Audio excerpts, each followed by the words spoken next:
এটা বলতে পারবেন না তিনি অসৎ ছিলেন।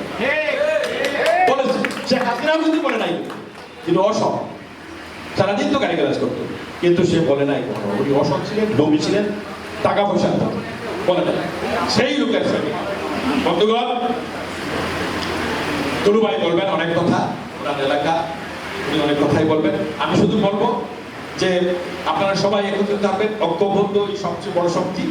আমরা সবাই একত্রিত কাজ করব, দুলু ভাইকে সহযোগিতা করবেন। উনি অত্যন্ত জনপ্রিয় বিএনপির নেতা এবং জিয়া পরিবারের এবং খালেদা জিয়া তারেক রহমানের স্নেহভাজন।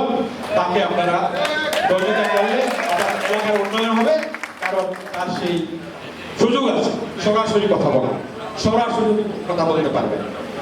অন্য অনেক নেতা আছে তারা কিন্তু ওই ভাইয়া কথা বলে, কিন্তু উনি সরাসরি বলতে পারবে, মন্দকে মন্দ বলতে পারবে।